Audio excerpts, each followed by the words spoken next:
अब चुनाव में कुछ समय तो बचा नहीं है। उपचुनाव में कितना दिन है बताओ?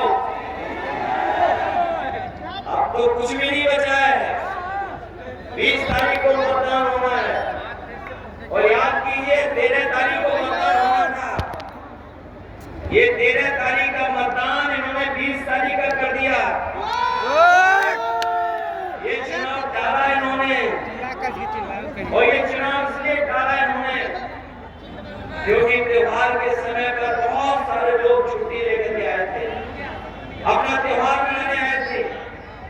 इस त्योहार में खुशियां नहीं मनाई गई क्योंकि महंगाई इतनी थी, इतनी परेशानी में त्योहार मनाया लोगों ने।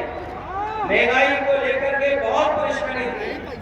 जो दूर दराज नौकरी रोजगार कर रहे थे दूसरे प्रदेशों में, देश के दूसरे हिस्सों में, वो इस बार उत्तर प्रदेश आए थे त्योहार के समय पर। कई लोगों ने अपनी छुट्टियां बढ़वा ली कि 13 तारीख को वोट डाल करके जाएंगे और जो छुट्टी बढ़ाने की भनक उन्हें पड़ी भारतीय जनता पार्टी के लोगों को कि ये 13 तारीख को वोट डालेंगे और हरा देंगे बीजेपी को। चुनाव की तारीख बदल दी और 20 तारीख कर दी। जो चुनाव टालेंगे वो हारेंगे। पहलवान मैदान से वही भागता है जो कमजोर होता है। यहाँ तो पहलवान होंगे कुछ हमें दिखाई दिए थे नहीं पहलवान। कौन मैदान छोड़ता है बताओ? जो हारने लगता है। बताओ बीजेपी हारी हुई है, पार्टी का नहीं हारी हुई है। और ये पीडीए की एकजुटता से बहुत घबराए हुए हैं। जब से पीडीए की बात चली है बहुत घबराए हुए हैं ये लोग। इन्हें मदद करो आप सब लोग मिलकर के। मदद करोगे आप लोग? और हमारे मुख्यमंत्री जी तो वैसे उल्टा पुल्टा कर रहे हैं।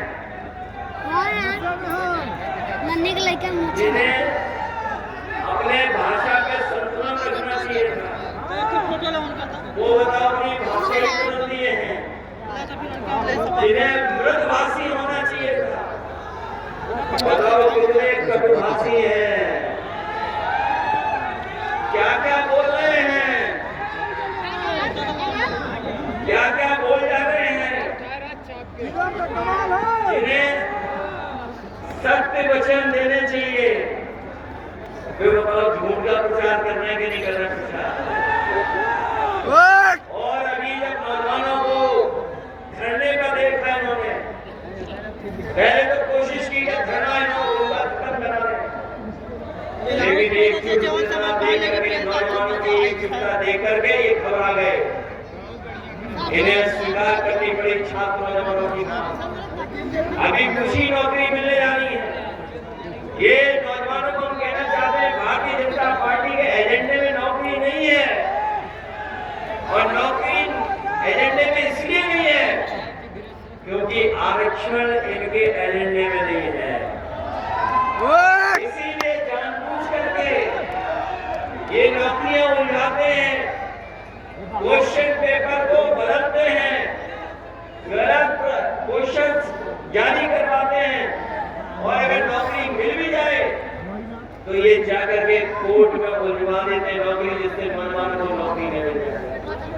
पहले हम आपसे निवेदन करना चाहते हैं, उस समय भी निवेदन किए थे कि जब लोकसभा का चुनाव था हमने कहा देश के संविधान और लोकतंत्र में खतरा है। मैं अपने तमाम गरीबों को तमाम हमारे बाबा साहब भीमराव अम्बेडकर जी के रास्ते में चलने वाले, डॉक्टर रामनाथ लोहिया के विचारों को आगे बढ़ाने वाले और नेताजी का संघर्ष याद करने वालों कहना चाहता हूँ, जब तक उत्तर प्रदेश और देश में भारतीय जनता पार्टी है तब तक संविधान को खतरा रहेगा, हमारे लोकतंत्र को खतरा रहेगा। संविधान और लोकतंत्र तभी बचेगा जब उत्तर प्रदेश और देश की सरकार से भारतीय जनता पार्टी का सफाया होगा। जो हमें और आपको बाबा साहब भीमराव अम्बेडकर जी ने अधिकार दिया है एक वोट डालने का, एक वोट डालने का अधिकार नहीं मिला है। बताओ भारतीय जनता पार्टी तरीके नहीं अपना रही कि रोड में हम इनका वोट डालने न जा पाए, तरीका अपना रहे कि कैसे इनको रोक लें,